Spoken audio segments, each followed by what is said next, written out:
नमस्कार, आदाब, सत श्री अकाल, जय भीम, जोहार। मेरा नाम है नवीन कुमार। देखिए, ईरान को लेकर बहुत सीधी सी खबर यह है कि अमेरिका के साथ कोई बातचीत वो नहीं कर रहा है। यह सिर्फ एक प्रोपेगेंडा है जो अमेरिका तुर्की और पाकिस्तान के जरिए फैला रहा है। और ईरान तो कह रहा है कि सारी बातचीत डोनाल्ड ट्रंप सपने में कर रहे हैं, जिसका कोई जमीनी आधार नहीं है। और कमाल की बात तो यह है कि जिस पाकिस्तान से मध्यस्थता की खबरें सबसे तेजी से उड़ाई गई, वहीं के ईरानी राजदूत ने बयान जारी करके कह दिया कि इससे बकवास बात हो नहीं सकती। और तो और पाकिस्तान दावा कर रहा है कि हम ट्रंप और खामनेई के बीच मध्यस्थता कर रहे हैं और ईरान ने पाकिस्तान का जहाज होर्मुज में रोक लिया कि हमसे इजाजत नहीं ली तुमने। जी हां, ईरान ने ट्रंप की युद्ध विराम की कोशिशों का मजाक उड़ा दिया है। ईरानी सेना के खातम अल अनबिया सेंट्रल हेडक्वार्टर के प्रवक्ता लेफ्टिनेंट कर्नल इब्राहिम जोलफधारी ने सरकारी टीवी पर प्रसारित एक रिकॉर्डेड वीडियो में ट्रंप के युद्ध रोकने के लिए हो रही बातचीत के दावे पर कहा कि अमेरिका दरअसल अपने आप से बातचीत कर रहा है। उन्होंने कहा, आप जिस ताकत की बात करते थे अब वो नाकामी में बदल गई है। आप खुद को दुनिया की महाशक्ति कहते हैं। अब पूरी दुनिया जान चुकी है कि अगर आप इतने ही ताकतवर होते तो अब तक इस हालात से बाहर निकल चुके होते।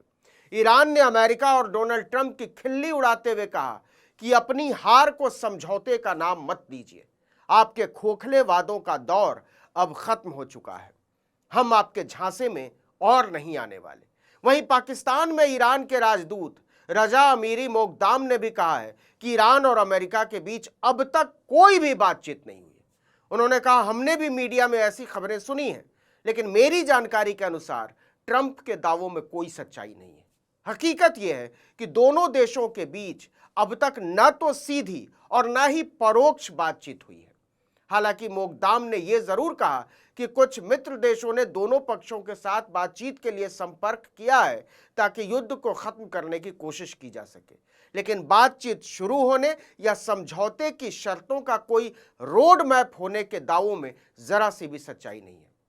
बातचीत के दावों में इसलिए भी दम नहीं लगता कि न तो अमेरिका ने हमले रोके हैं, न इजराइल ने और न ही ईरान ने। ईरान की संसद के अध्यक्ष मोहम्मद बाकर गालिबाफ ने साफ कहा है कि तेहरान क्षेत्र में अमेरिका की हर गतिविधि, खासकर सैनिकों की तैनाती पर करीब से नजर रख रहा है।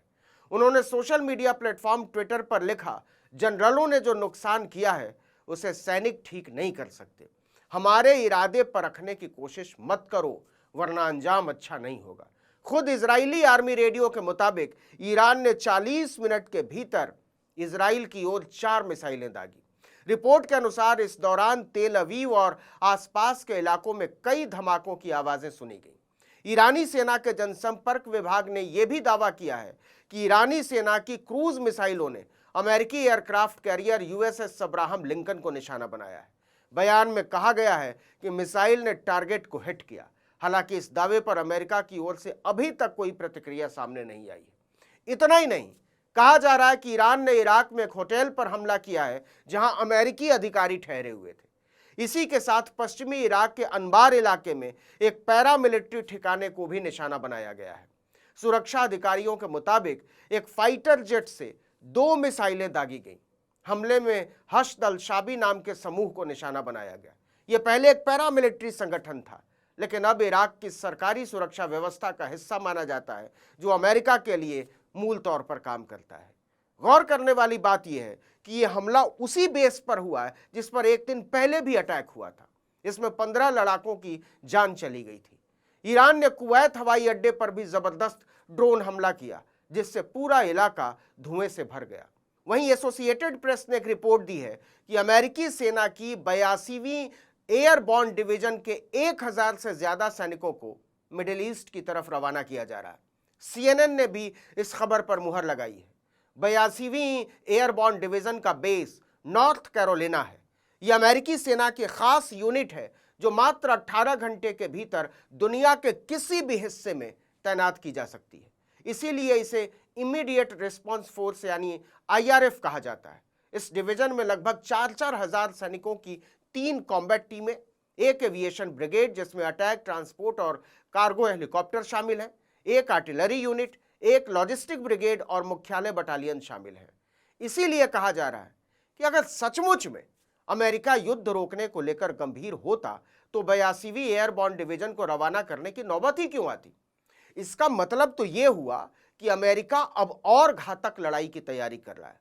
हकीकत यह है कि पूरी दुनिया में जंग रोकने के अमेरिकी दावों को कोई भी गंभीरता से नहीं ले रहा है, खुद अमेरिका भी नहीं ले रहा है, डोनाल्ड ट्रंप की अपनी सरकार नहीं ले रही है। सबको पता है कि ट्रंप की बातों पर भरोसा नहीं किया जा सकता।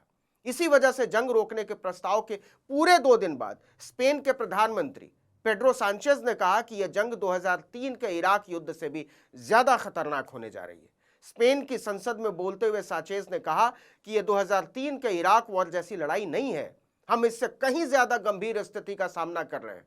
सांचेज के मुताबिक इस बार हालात ज्यादा खराब इसलिए है कि इसका असर सिर्फ एक देश तक सीमित नहीं है, यह तेजी से पूरी दुनिया को अपनी चपेट में ले रहा है, जिसका असर वैश्विक अर्थव्यवस्था पर पड़ेगा।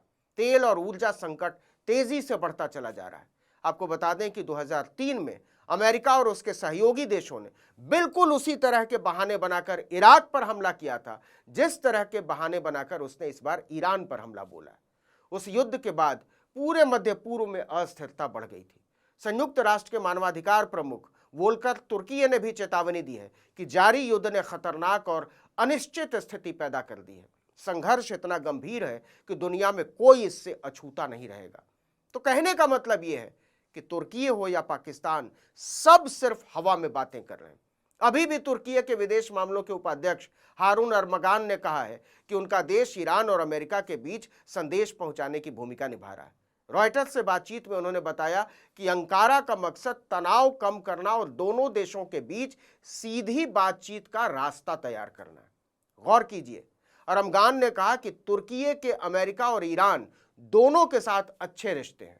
इसी हवाले से वो कुछ देशों के साथ मिलकर खुद को मध्यस्थ के रूप में पेश करने की कोशिश कर रहा है। उन्होंने एक बार भी नहीं कहा कि अमेरिका या ईरान हमारी मध्यस्थता के लिए तैयार हैं या हम मध्यस्थ बन चुके हैं। इसी तरह पाकिस्तान दावा कर रहा है कि उसने अमेरिका की ओर से दिए गए सीज फायर से जुड़े प्रस्ताव ईरान को सौंप दिए हैं। अल जजीरा की रिपोर्ट के मुताबिक इस प्रस्ताव में ईरान पर लगे प्रतिबंधों में राहत, न्यूक्लियर प्रोग्राम को सीमित करने, अंतर्राष्ट्रीय एजेंसी की निगरानी स्वीकार करने, मिसाइल कार्यक्रम पर कंट्रोल और होर्मुज स्ट्रेट से जहाज़ों की सुरक्षित आवाजाही जैसी बातें शामिल हैं। लेकिन ईरान बार बार ऐसी मांगों पर विचार करने से मना करता रहा है। इन सारी बातों का निचोड़ क्या है? इसका मतलब यह है कि हाल फिलहाल में जंग के रुकने के ठोस आधार नजर नहीं आ रहे हैं। इस वीडियो में इतना ही, लेकिन अगर आपने आर्टिकल 19 इंडिया को अब तक सब्सक्राइब नहीं किया है तो फौरन कर लीजिए, बेल आइकॉन दबाइए, घंटी जैसी आकृति लाइक कीजिए और कमेंट करके बताइए हमारा वीडियो आपको कैसा लगा। हमारा ट्विटर हैंडल है article19_India और मेरा ट्विटर हैंडल है नवीन जर्नलिस्ट। नमस्कार।